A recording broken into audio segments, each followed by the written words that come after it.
Hello, welcome to Ukrainian Connections. My name is Cathy Harris, Katrusha Harris, and I'm here at Isabella Chartwell with some very special guests. And on Ukrainian Connections, we like to share stories about people's histories, things about the arts, the culture, traditions. Today, though, we have a very unique situation where we have two guests. And by the gift of God, we have one here that happens to be a centurion, right? Did I say that right? That's right, Cathy. Yeah. So this guy here is a century old plus a few weeks, right? A month. A month plus a month. Yes. Just So- about a month. So when were you born? I was born in October 17, 1925, in Lapushna, which was part of Poland at that time. Okay. And when did you come to Canada? I came to Canada when I was 3 years old with my mother to meet my father, who had come earlier, 2 years earlier. Okay. And do you remember what year that was? I'm trying to do the math now. That would be 1997 or 28. Okay. 28. Wow. And so you've lived a long time. And during that time, during that lifetime, you met this lovely lady, Elsie. She is a lovely lady. By the grace of God, I met her. So I was actually here when you had your birthday party, and I remember asking you, what was your secret to such a long life? And what did you tell me? A lot of sleep. And a good wife. I think it was a good wife part. Where'd the good wife part go? I must apologize. The good wife comes first. She lets you sleep. That's great. So our guests today, as you can see, are Mike and Elsie. Our guests today, as you can see, are Mike and Elsie Petryna, and they live in Thunder Bay. They used to live out on a farm. So I'm just wondering, Elsie, if you can tell me where you came from.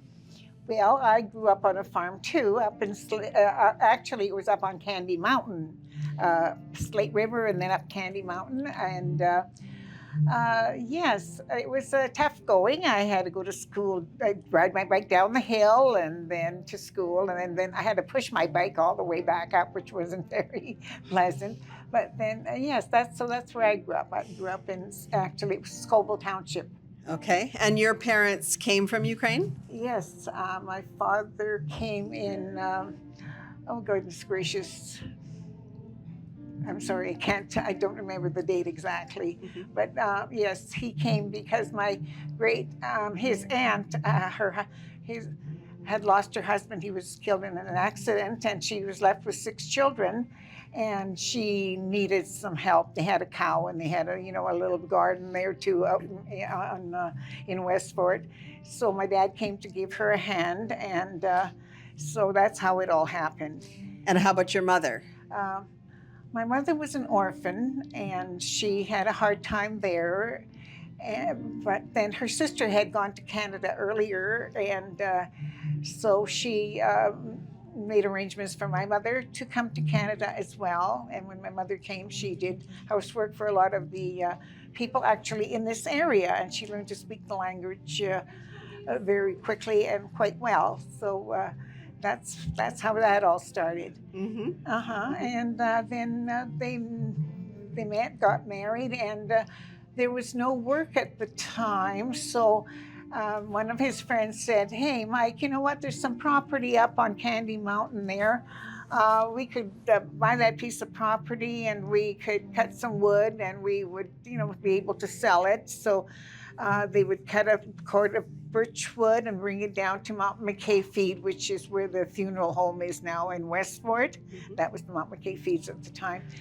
And they would get $2 a cord, which was enough to buy, a bag of flour and some sugar and whatnot. So this is what they did. But then eventually they cleared more land, and we got, raised some cattle and started to produce some milk. And then, of course, they couldn't get the milk down to where they would pick it up to the dairy. They'd have to bring it all the way down to the neighbors. Actually, it was a across from the berry patch, the Avondale's patch. And yeah, so that's how it all started. So that's where you grew up. That's where I grew up. Okay. And then I had to push my bike up after school. So you were I'd ride my you were bike down very the hill, and physically then I had fit. to push my bike all the way up. What did you do in the winter? Well, my dad would have this one sleigh with the hoe and horse, and he would bring the milk down too. Every second day, I think it was. Otherwise, I would just walk all that way. Mm-hmm. I can't believe I did that. Oh, so Mike, you came to Canada when you were 3. Do you recall where your parents settled? Regard where? And where did So they, where did you grow up here in Thunder Bay area? East end of Fort William by Kutnick's grocery store. Some of the old timers remember Kutnick. Mr. Kutnick made a lot of nice sausage, and they stayed. My parents stayed there a month, and then they bought a small house on McPherson Street, a tiny little house. Mm-hmm. Yeah, they stayed there for about 8 or 9 years. They heard of a farm for sale in Oliver Township, Murillo. So they bought this farm in Murillo, very isolated. You had to use chains on the back of your wheels to climb the hill. I went to school there until I was 11 years old, and I graduated at 12 and a half years old, and I was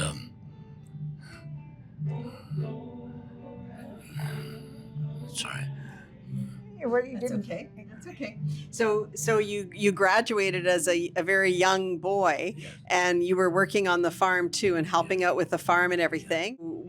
Tell me about those times? Well, growing up, I was 17 or 18. I was called up to the army. They gave me a train ticket to go to Fort William to get interviewed, but my father took me in the truck, and he interviewed me.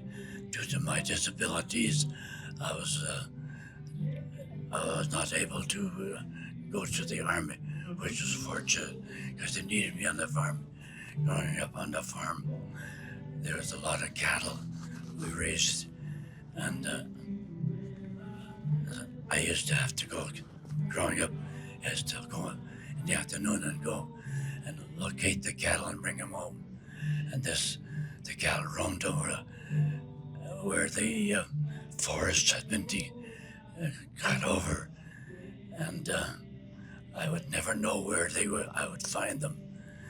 There's one incident when, by the grace of God, I'm still here. I was walking, looking for the cattle, and I dragged them to a bog. And I thought, well, being a boy, I experimented. And I walked on this bog, and I could have drowned, and nobody would have located me. By the grace of God, I'm here.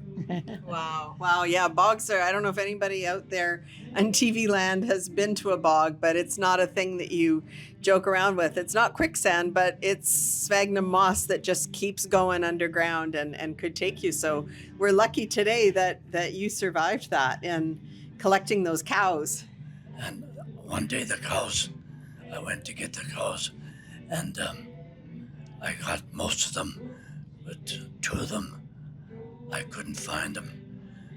2 days later, I decided to go to this abandoned house. The cattle got into the abandoned house and pushed the door behind them. They're in this abandoned house for 2 days.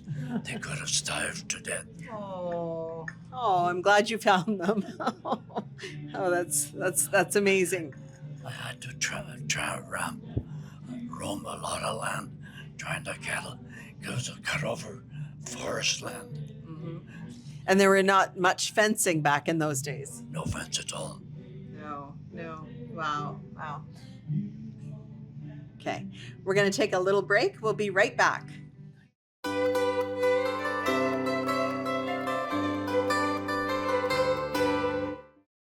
Welcome back to Ukrainian Connections with my guests, Mike and Elsie Petryna. So you were just telling me about the farming. So before the war, I understand your family had bought a different farm. Can you tell me a little bit about that? Well, the original farm was in Oliver Township. It was north of John Street. It used to be called the Third Side Road, and that was north of Murillo, the village. During that time, they cleared land, and then they decided to get some cows, and they milked cows. My mother milked cows, and I remember having to take the milk 2 miles to get picked up by Kellogg's Dairy. Some people will remember Kellogg's Dairy had a dairy on Victoria Avenue, delivered the milk by truck, Kellogg's Dairy, all the way to Fort William. But you have to tell them about Slate River, moving to By the Slate time the River. milk- That's by it. the That milk- was the big one. By the time milk got to Murillo, to off Victoria Avenue, the milk was frozen. Oh boy. And at that time, the milk was tested for butterfat, but being frozen, they didn't freeze it because it would take all day to thaw it out. So everybody got the same butterfat price. At that time, milk was sold by butter content. Right. So everybody's milk was 3.4%. Woohoo! Everybody's, whether it was Jersey or Holstein. You have to And then- tell them about the move to Slate River. That's where the farming really began, though. So this it was farm, Slate- farm with all the dairy was in Slate River? Yeah. Yeah. And when they heard of my father delivering milk to John Street, and he heard a farm for sale in Slate River, and my father said, "Why am I picking rocks and there are no rocks here?" So they went and bought this farm for $7,100. It had everything, even a windmill, Wow. Did it already have a farmhouse on it?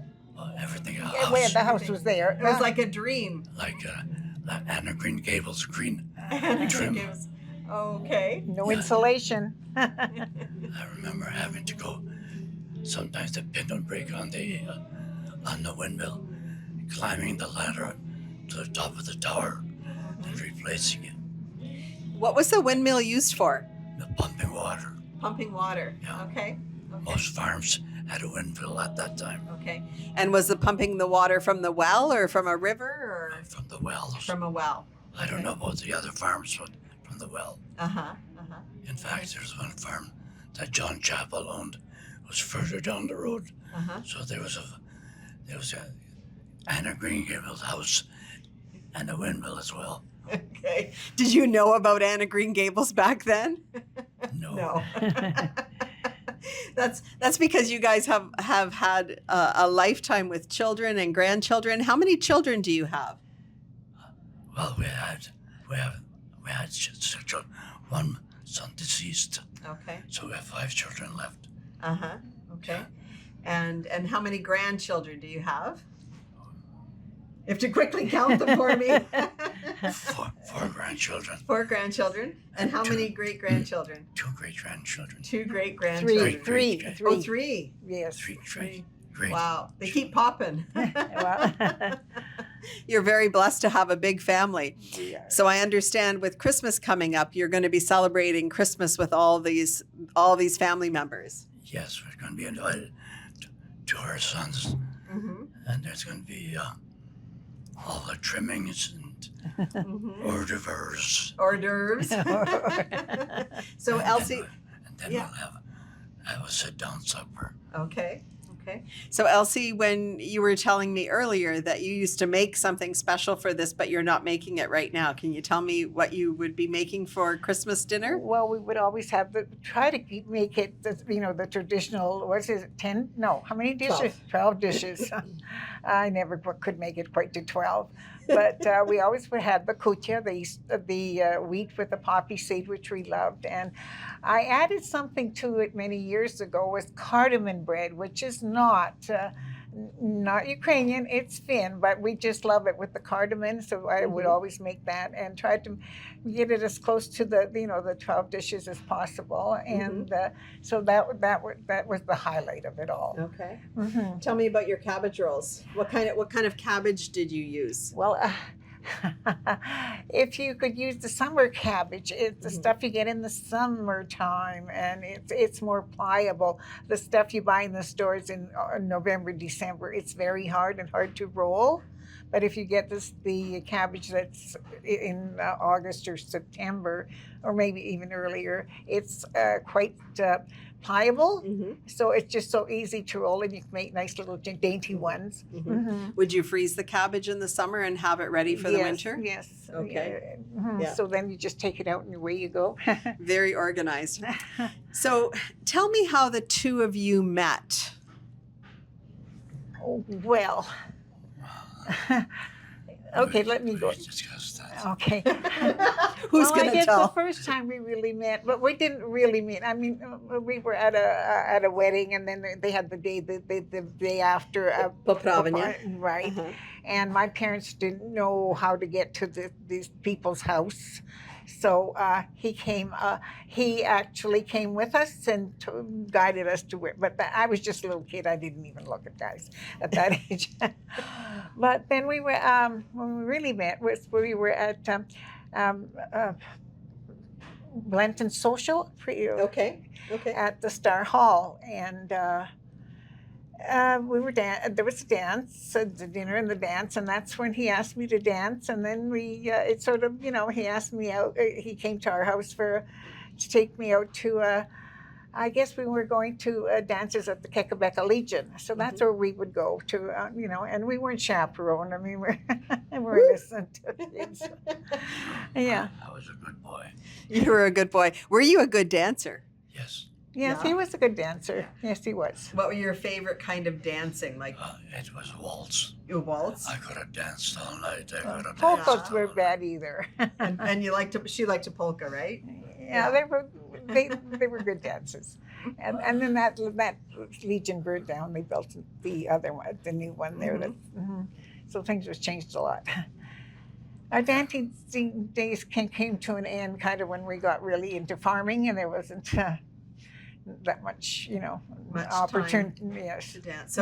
So you got married after dating for a little while. She went to work on the farm. Okay. Life sentence. It's a life choice, right? Right. But living on a farm and working a farm is a huge commitment. And I moved in with the in-laws, and then of course the daughter-in-law. You know how it goes. Were you the favorite? No, I was the only daughter-in-law. Okay, we won't go there. And so this was your parents' farm that you moved into, and that was very typical, where the children moved in with their parents and their new spouse. It could be with the wife, with the husband. Okay, so we're going to come back to this story in a minute. Stay tuned.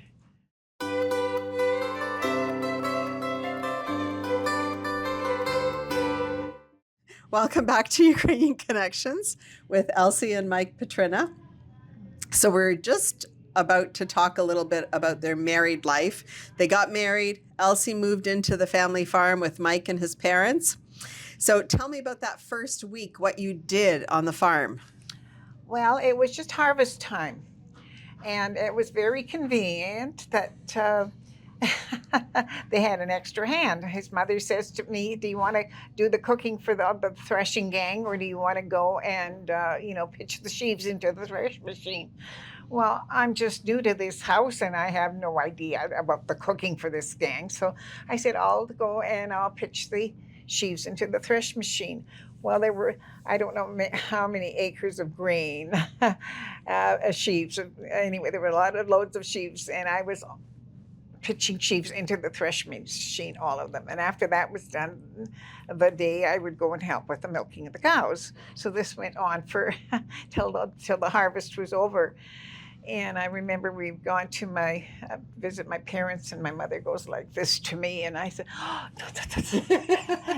so what's the matter? I said, my arms hurt. And that was hard work, but I worked. I was a worker, and so I just kept on working. And I loved to work. I loved the farm. I loved the animals. I loved everything about it. Mm-hmm.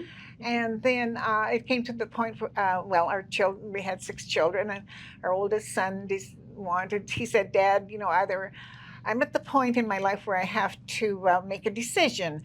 Either I go on to do something else with my life, or I farm. Well, we couldn't farm, the 2 of us, without Ron. So we said, well, okay, well, then you can take over the farm, and we'll help you out for a while. And so this is what we did. And the house just came up for sale just down the road, which is very convenient. Mm-hmm. And so Mike kept going back to help with the milking, and I got myself involved in other things. I worked at the fort, and anyway, there was a lot going on in my life. Mm-hmm. And it was a good life, but It's hard work. it was hard work. Yeah. Yes. So for some of us younger ones out there, what does thrashing mean? Well, the grain is growing in the field, and this is the olden days. Now the combines come along, and they just do everything. They cut the grain, and they mash it all up, and the straw goes out one way, and the grain goes into the box. But in those days, you cut the binder cuts the grain and makes it into sheaves, and then the sheaves are brought into to be threshed, and then they're thrown into this thresh machine, which separates the grain from the straw. Mm-hmm. And so somebody's got to be putting these sheaves into the Mhm. thresh machine. So Mhm. I did that. Like I was saying, my mother-in-law said, "You want to cook?" It's a dangerous machine. So Mhm. I did all that threshing, and pitching of the sheaves, and it was hard work, but I was okay with me. I liked work. So tell me, back in those days, what kind of washing machine did you have? Oh, it was one of these tub ones with The a agitating? ringer. Yes, Uh-huh. with a ringer. And if you weren't careful, it would grab your fingers, which it did a couple of times. And then of course with a spout at the bottom, you drained it and then you dumped it in. It was better than the scrub board, It was a progress, right? That's right. Progress. That's right. And did you always hang the laundry outside to dry? Yeah. Oh yes. What did you do in the winter? Well, I would hang out the diapers, I remember, and I'd bring them in, and then they weren't quite dry. I had a drying rack. I think we still own that drying rack. And I dried the diapers and whatnot near the oil burner in the living room. That's what we ended up heating the house with. Yeah, so things, you didn't turn up a thermostat and put your clothes in the dryer in those days. Mike, I see a grin on your face, like you remember those times like yesterday. Oh, what was your favorite part of growing up on the farm and raising your children on the farm? My favorite time was when all the harvest is done on the farm, which is in the fall. It'd be the potatoes would be dug out, the grain be threshed, the hay would be all baled, the manure would be spread out in the field. And like a farmer, thank God, everything is done. And during the winter, the manure was piled up. And there one time, we had 2 little boys who were foster children across the neighbor. After school, they'd come over and they'd help in the barn. One would wheel it, the other one pushed the boy from behind. Because it was heavy, and they had to use 2 people to push the wheelbarrow. Yeah, in those days. Mm-hmm. Then everything became mechanized more and more and more. Mm-hmm. Today, my son farms 300 acres effortlessly. Mm-hmm. Yeah. everything's mechanized now, Right. and a lot less manual labor. Mhm. After we left the farm, we got into heavy-duty market gardening. We were the mainstay at one time of the market garden on Wilson Street and several other places. We had everything from A to Z. I mean, except apples. Anyway, Brussels sprouts, cabbage, you name it, we had it. And you were selling it on the farm, or did you bring it into town? Or in the market. Into the market. Mhm. Uh-huh. You were- I love to sell. I did not love to sell as at a hard time I express myself, but I did love to get it here ready. Yeah, you love to make it beautiful for the Ready. buyers, to, eh? to the actual picking and preparing. Now there's Mhm. pictures of him with And, all the vegetables. At the time when we were in market garden, we'd get everything washed, and this airplane would come. We could hear it coming. Oh, it's time to pack up and off. But Elsie would go off to the market. Oh wow. That was our time. Yeah. That was an enjoyable time for you. Yeah. She loved it. She Okay. loved that. So I think you have a lot more stories to tell me. So we're going to wrap up today's show, but I want everybody here to stay tuned for part 2 with Mike and Elsie Petryna. Thank you for joining us today on Ukrainian Connections. Please consider all those in Ukraine who could use your help, your prayers, and your thoughts. Thank you.